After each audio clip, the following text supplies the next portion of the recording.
10 seconds.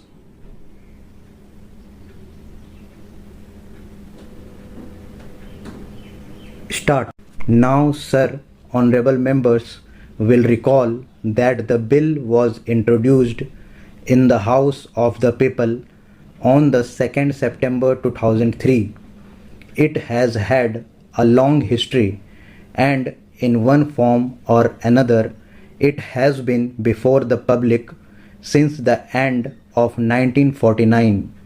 In the statement of objects and reasons, the various stages through which the bill has passed since 1946 have been summarized, and I need not recapitulate on this occasion the circumstances in which the then Government of India took the decision in early 1946 to initiate an inquiry into the reform of our company law. I would remind honorable members that between 1946 and 1948, the entire field of company law was carefully reviewed by two distinguished company lawyers who were appointed to recommend the broad lines on which the present act should be revised.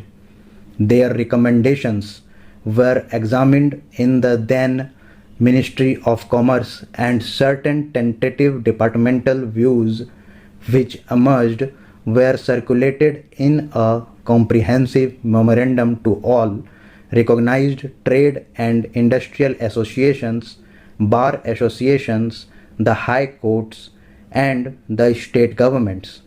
That brought us to the end of 1949. Many representations on this memorandum were duly received from chambers of commerce, trade and industrial associations, state governments, and the general public.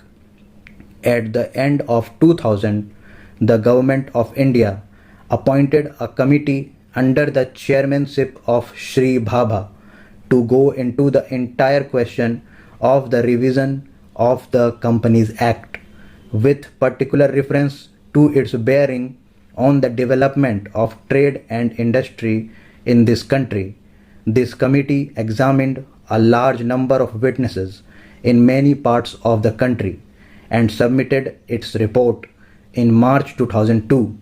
This report again circulated to all state governments, chambers of commerce, trade associations, high courts, and many other bodies.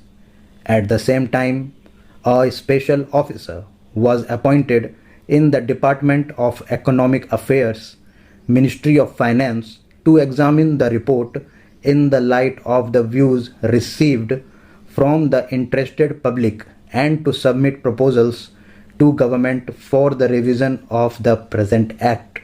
The bill now before the House is based largely on the recommendations of the Company Law Committee, modified in a few particulars. Honorable members will notice that so far as public relations go, the bill has covered adequate ground. In a measure like the Companies Bill, however, which covers the entire field of the operation of joint stock companies, the limits of consultation and discussion can never be exhausted, and I would like to inform honorable members that although the bill was introduced in Parliament over 7 months ago, our officers have been engaged throughout this period in further studies and informal discussions with the interests concerned, and on occasions I have also participated in such discussions. I have also given some further thought to some of the issues arising out of the bill, and I propose at the appropriate stage to bring before the Select Committee any changes in the provisions of the bill which seem to me to be worthy of consideration in the light of this further examination. Now, honorable members would have noticed that the bill contains 6 clauses and 12 schedules.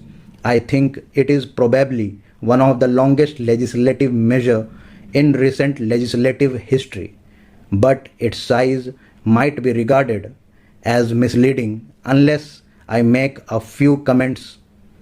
This bill is both, one must remember, a consolidating and amending measure. As mentioned in the Statement of Objects and Reasons, this is the first opportunity which has occurred since 1923 for the consolidation of the Companies Act. Advantage has been taken of this opportunity to redraft several long and complicated sections in the present Act, which have been split up into a large number of clauses. This is the largest single factor accountable for the increase in the number of clauses in the bill. New clauses embodying substantial changes in the present law would hardly constitute more than a small fraction of the bill. I would also draw attention to the structural changes in the bill, to which a reference has been made in the Statement of Objects and Reasons.